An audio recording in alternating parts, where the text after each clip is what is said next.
Okay, so I don't know if this is going to make it into the video. Or if it is, this is my intro. Hey guys, welcome to the AS Clem YouTube channel. Now I'm walking to work this morning. It's fucking freezing. And so, today we are picking up my brand new car. Ooh, and it's right on wide. Okay. My area manager's just driven past me and I don't think he knew it was me. Anyway. Yeah, we're on track to go and pick it up tonight. So what I'm going to do is see you when we're there. So I have gone and bought a Mazda 3. Now the technical specifications for it at the moment, it is a 2 litre eSky Active G 190 brake horsepower.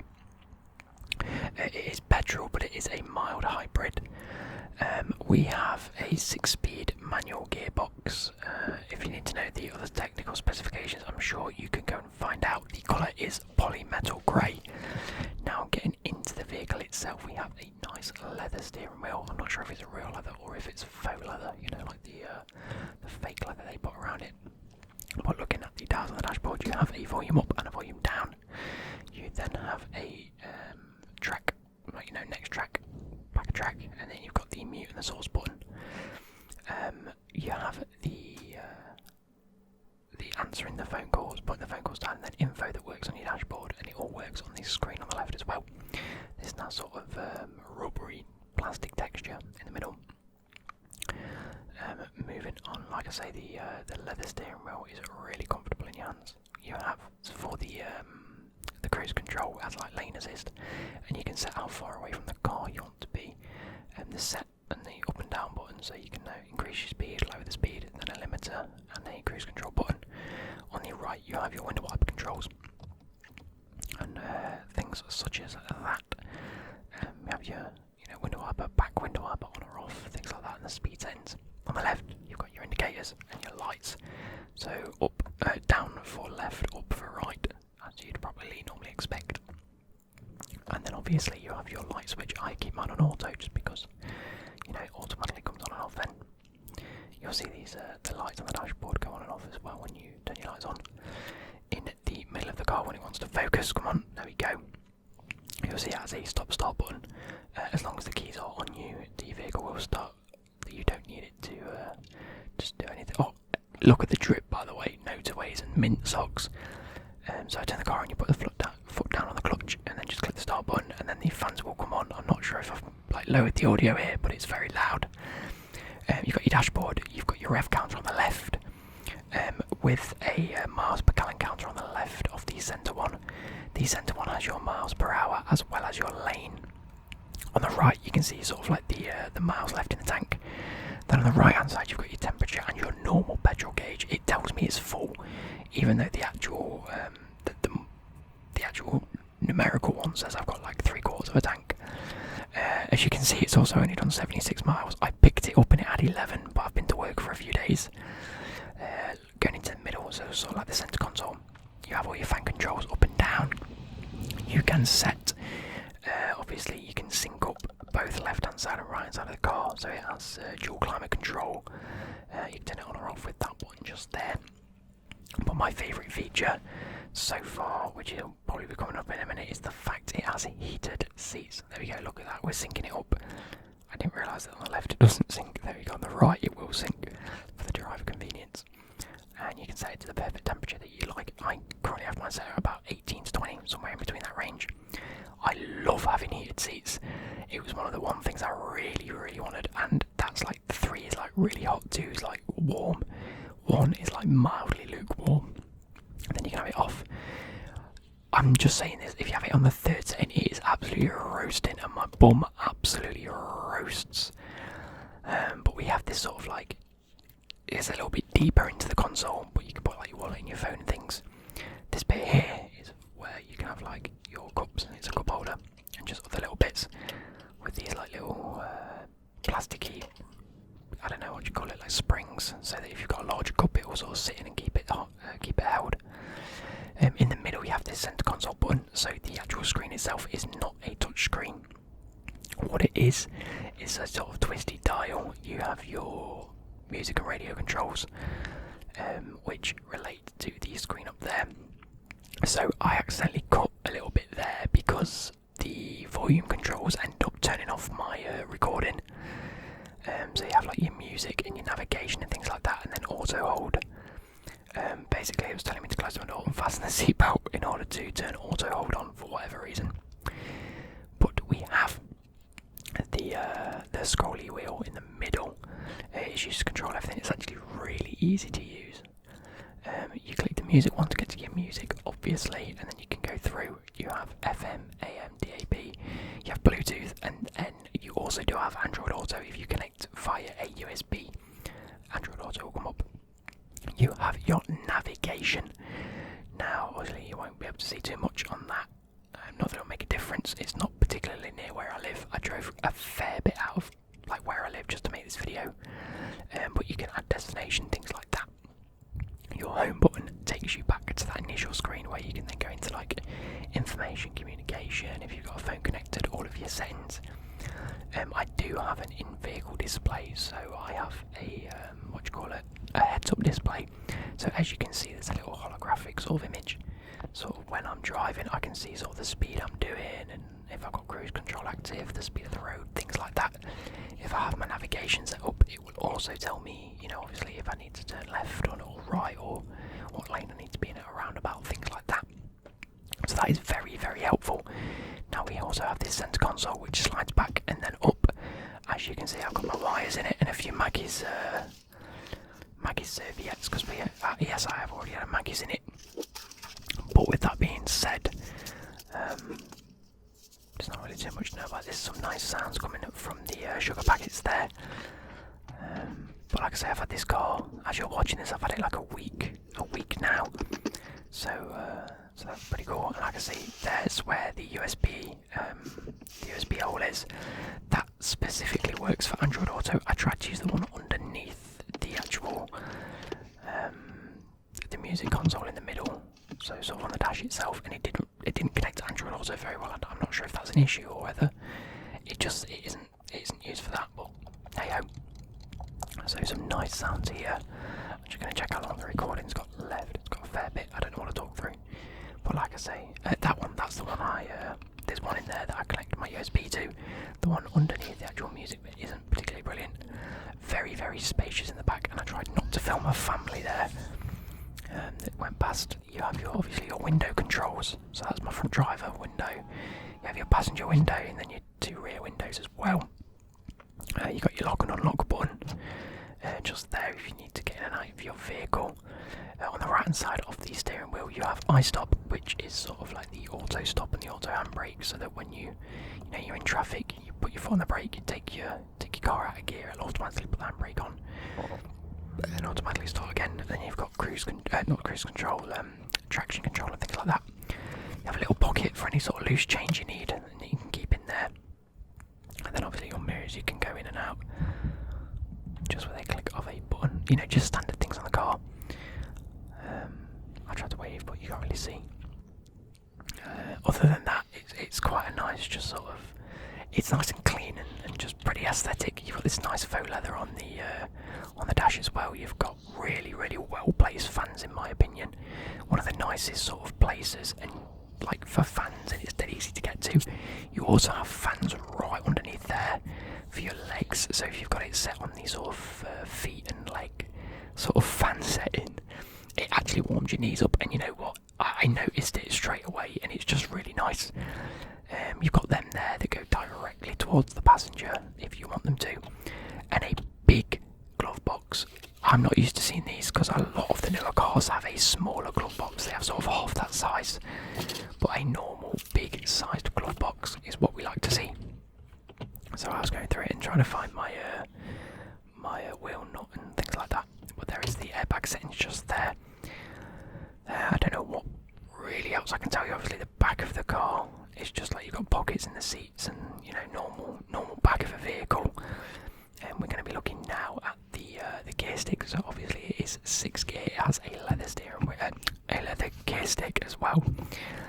Nice and easy. You have to push it down to get into reverse, and then first, second, third, fourth, fifth, and sixth. All 6 is on the vehicle. Now coming to the rear of the vehicle as well, you will see that there is a massive boot. I don't really know how well you can see on this video itself, but the boot is huge. Like, it doesn't necessarily look that impressive here, just because of the lighting probably, but it can easily fit about 3 of me in the boot, and that's not an exaggeration. The boot is absolutely massive.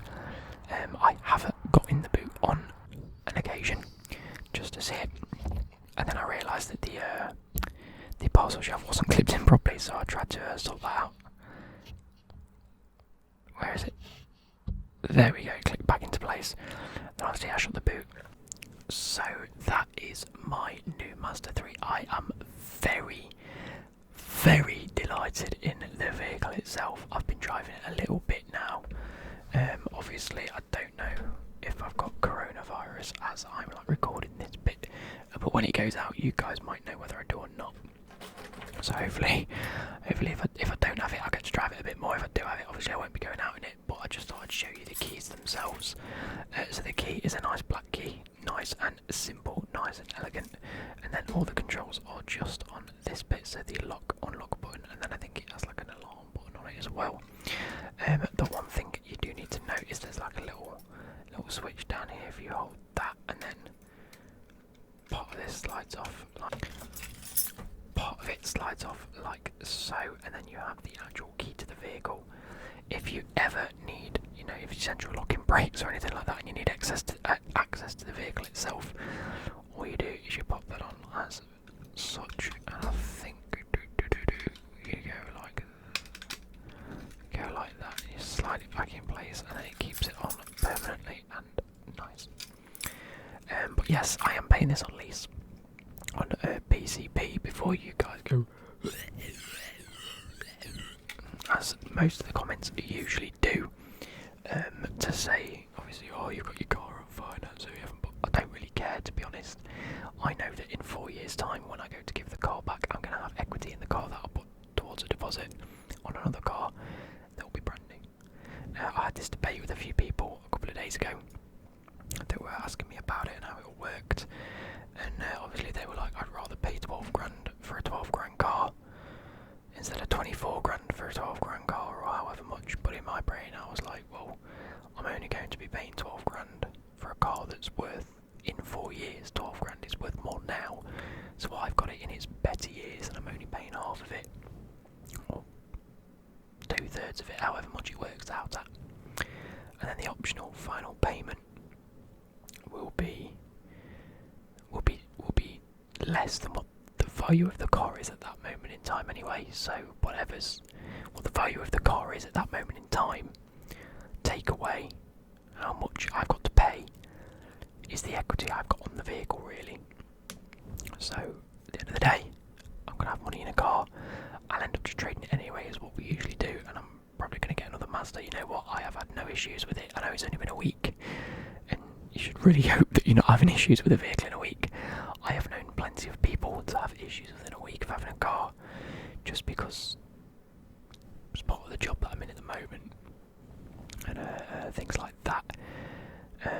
Plus, I have known plenty of people to have lease cars. This is an age-old thing, isn't it? Where like you can have people that will want to own a car, you don't have anything to pay on it, but the actual what you've paid for the car, and I understand that. I get it. If that's how you want to do it, go do it.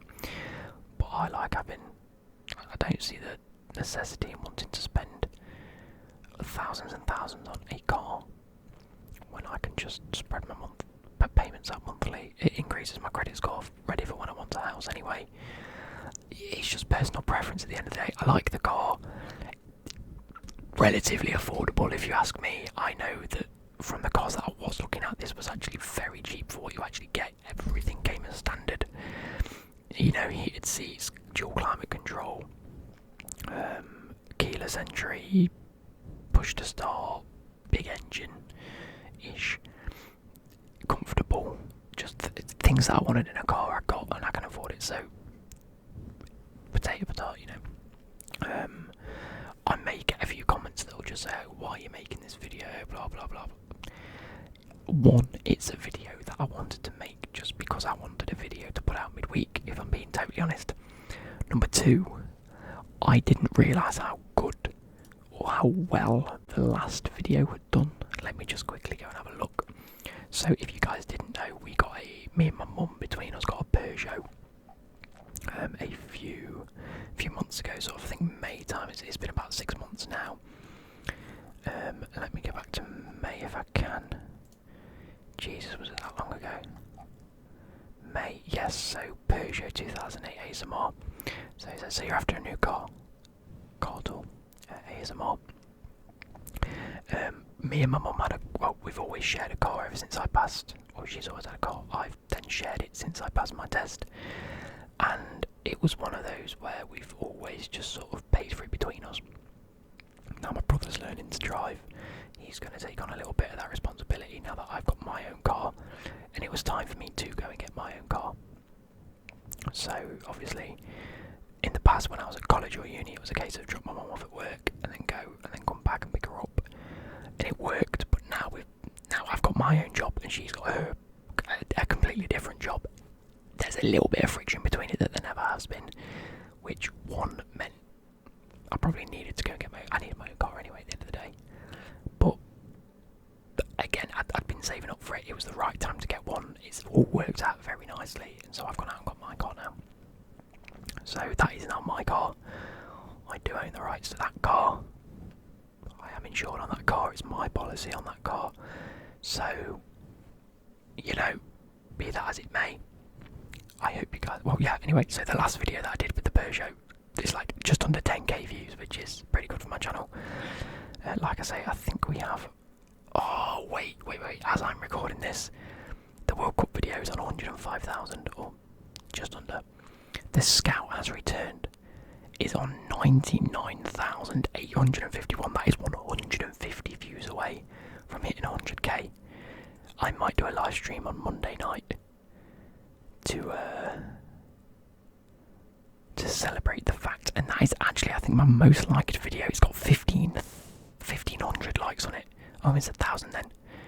That is by far and away my most liked video, by a stretch. Even my World Cup predictions only got 1,300, so it's got a good 200 more. Below that is the Football Agent Part 3, which is on 81. That is slowly creeping up as well, guys. That's slowly creeping up in terms of... Anyway, I was getting bogged down on fucking views. I do this, I look at things, and then I just, my mind just goes straight into it. Yeah, it's got 10k views. There's only, 2 pages worth of videos over 10k? 2.5. And that, the car one from this year. Where is it? What? How can it not? Oh, there it is, yeah. That was published May 2021. I think it's the only one that comes close. Actually, I tell a lie. I bought a football net and this happened. That's on 10k. Wow, there's so many videos I didn't even know. Obviously, the start of the Road to Glory this year, that's on 10k. Because that's the start of the Road to Glory. That's one you'd sort of expect. But yeah, I didn't expect that video to do so well, so I thought I'd make another one. See how well it does. This is not my car. I hope you guys have enjoyed, and I'll catch you later.